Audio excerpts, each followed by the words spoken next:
Vamos apresentar um trabalho de videoaula sobre melencephalomielite protozoária equina, como pré-requisito da matéria de doenças parasitárias, lecionado pelo professor Vitor Tunholi.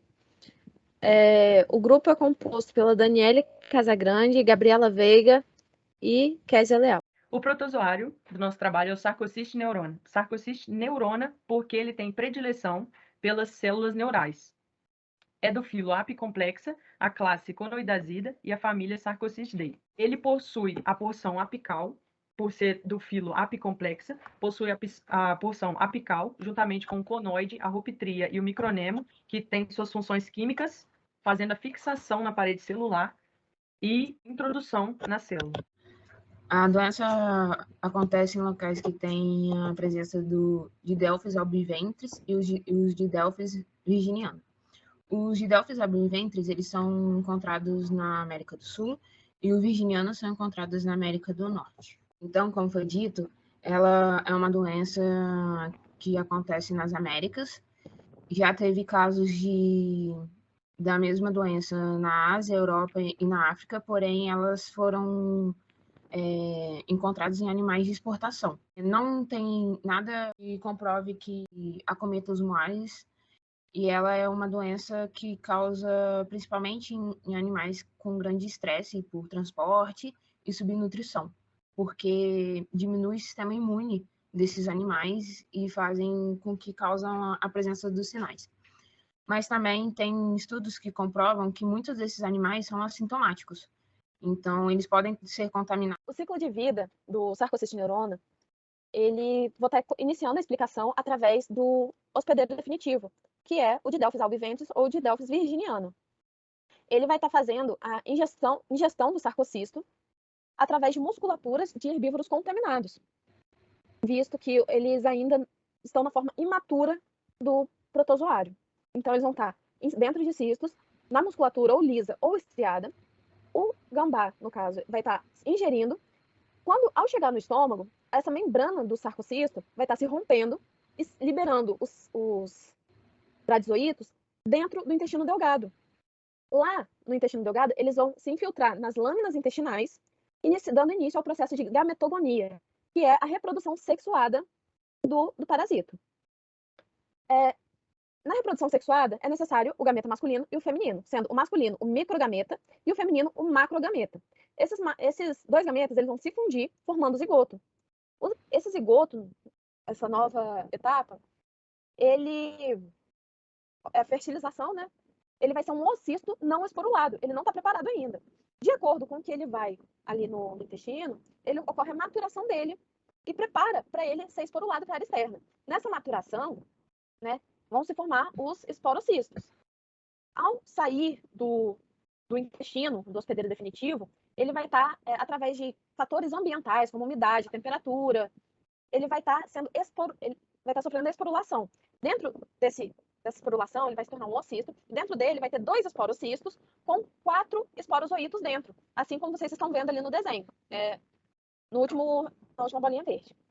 Ali no ambiente externo, no ciclo normal, ele vai estar, por ele estar nas fezes, ali em meio à vegetação, o hospedeiro intermediário, que é o herbívoro, vai estar ingerindo dentro do estômago ali, através das enzimas, pH e coisas assim, ele vai estar se rompendo e liberando esses esporozoítos no lume intestinal.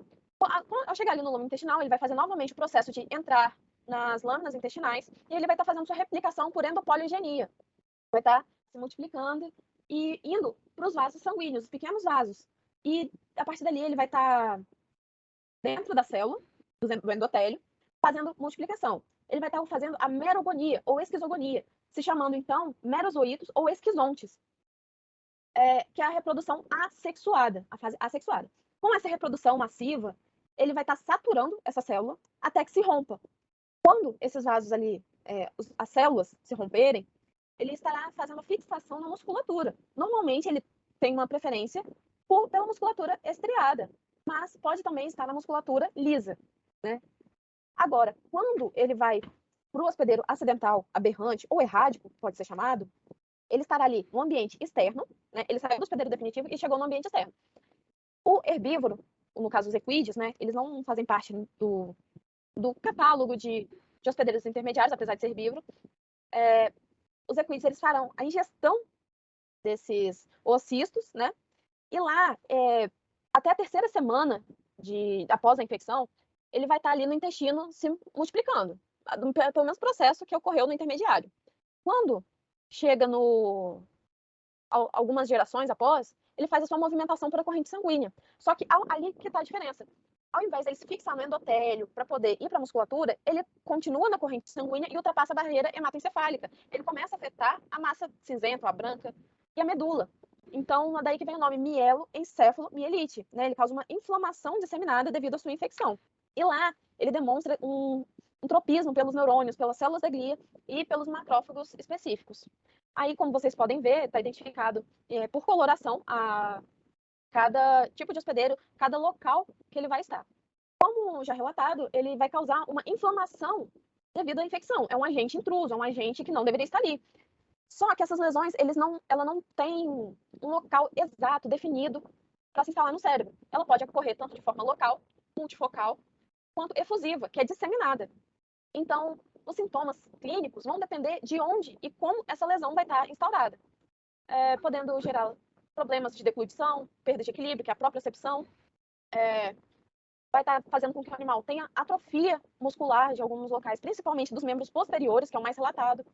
O arrastar das patas com a pinça dos cascos é o sintoma mais comum, mais visto, mas não se pode afirmar que essa doença, essa patologia, tenha um sinal patognomônico, né? Porque os sinais clínicos dela podem refletir qualquer doença que tenha caráter espasmático, né? Causa rigidez na musculatura. Então, como vai afetar todo o sistema nervoso central, desde o cérebro até a medula, consequentemente o sistema nervoso periférico e a musculatura vai ser extremamente afetada. No último item, né, a polineurite é uma inflamação dos neurônios diversos, então o animal vai se debilitando cada vez mais até não conseguir fazer mais nada. Ele perde instintos como beber água, se alimentar, ele não consegue. Por mais que ele sinta fome, ele não consegue. Ele pode apresentar movimentos de pedalagem, opstótono, né, que é o animal deitado com a cabeça esticada para cima. E aqui são as imagens de alguns desses sintomas. No caso, essa imagem do cavalo evidenciada ali, a atrofia muscular assimétrica, que é muito comum, que pode ser um sinal na clínica para você diferenciar de alguma outra doença, porque existem doenças que causam assimetria, que causam atrofia simétrica, e na mieloencefalomielite, por ela ser de locais variados, normalmente ela causa sintomas assimétricos, né? Então aqui você vê a atrofia assimétrica, o animal em decúbito, que é este animal deitado, debilitado, o equino ali na imagem superior, ao lado do termo sinais clínicos, ele está em posição de cavalete. O que significa isso? Que ele está com perda de equilíbrio e provavelmente uma perda da propriocepção. É um animal que dificilmente, se você cruzar a pata dele, ele vai conseguir se equilibrar, se manter ali. Ele vai ter dificuldade, o normal do animal, quando você cruza as patas, ele voltar para a posição normal. E ele vai ter dificuldade de estar fazendo esse movimento. E na imagem abaixo, né, você vê o animal com arrastar de pinças, que é o sinal mais comum, que ele vai estar tendo fraqueza, né, a perda de equilíbrio, a propriocepção, que é a noção do espaço que ele ocupa, que é o sinal mais comum. As anitos e os exomes eles se instalam e fazem a replicação nas células neurais. Com a reprodução do sarcocistine neurônio, tem a inflamação que apresenta os eosinófilos, linfócitos e neutrófilos. Essa instalação ela pode ser focal, multifocal ou difusa. E aí ela tem a apresentação dos sinais clínicos. Então, o diagnóstico. Os sinais clínicos, ele é sugestivo, ele não é confirmatório, porque, como a Kézia disse, ele não tem nenhuma característica patognomônica. Então, é utilizado os exames laboratoriais para descartar outras doenças e para você conseguir fazer um tratamento mais certeiro.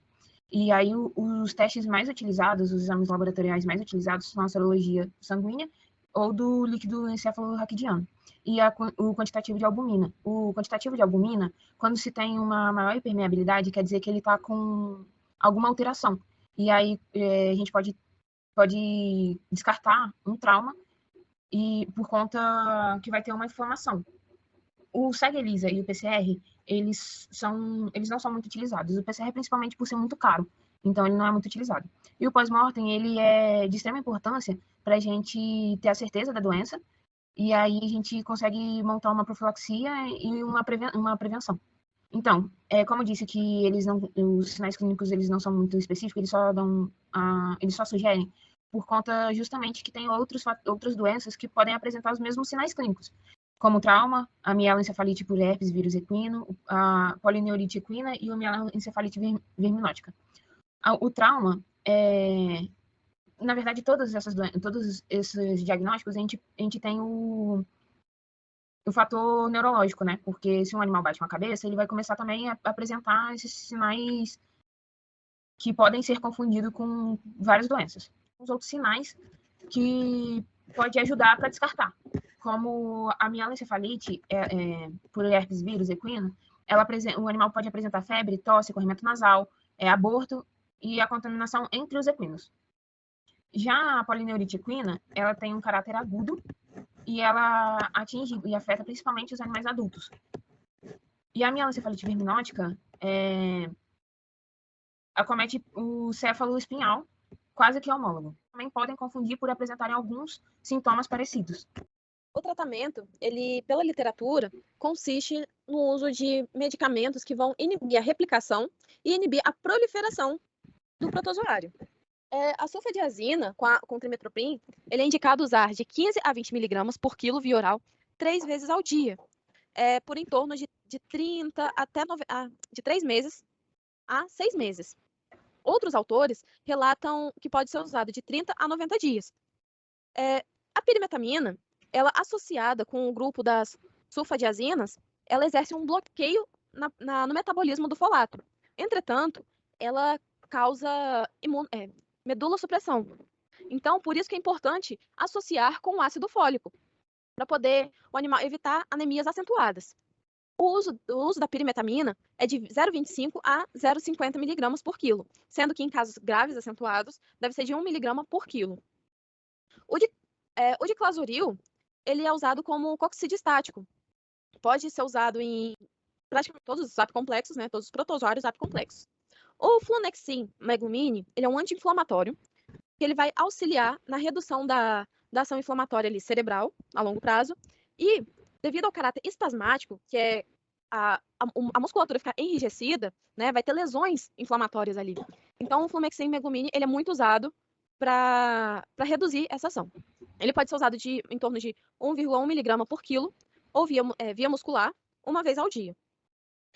O dimesol, ele também é um anti-inflamatório que pode ser usado, não tem a necessidade de usar ele juntamente com o flumexin meglumine, ou é um ou é outro, né? E ele pode ser usado questão de 1 grama por quilo, diluído numa solução de 10% por via venosa. Um fato interessante é que alguns profissionais veterinários não gostam de utilizar o dimesol em garanhões porque ele prejudica a espermatogênese do animal. Então, para um garanhão de alto valor zootécnico, seria mais indicado usar um flumexin meglumine. O ácido fólico, como eu já falei, ele é importante para a questão da medula óssea ali, que vai sofrer com a pirimetamina. O selênio e a vitamina E, eles têm função antioxidante, antitóxica no corpo, no organismo. Então, se o organismo está sofrendo um dano severo ali, devido à contração constante, vai ter ácido lático em diversos momentos, né? Então, o corpo ele precisa realizar a limpeza do organismo, eliminar os radicais livres, para poder ter uma recuperação melhor, né? Sem gerar danos permanentes na musculatura. Devido ao excesso de ácido lático ali, da contração, o animal pode ter a musculatura vai tendo uma acidose sistêmica, o que é extremamente prejudicial. A alteração do pH, ele é um fator que influencia diretamente no prognóstico do animal. Então, pode estar sendo usado vitamina E, selênio e modificadores orgânicos para que não tenha tanta perda muscular e que os radicais livres sejam eliminados. Além disso, a vitamina E e o selênio, para o fígado, devido a esse caráter limpante, né, da substância, ajuda a melhorar o fígado, melhorar o seu desempenho, porque é muita substância que vai estar sendo injetada e por um longo período. A sulfa com trimetoprim, a literatura pode indicar até 6 meses. Então, é algo assim, longo, desgastante e massivo para o animal. Os tratamentos fisioterápicos.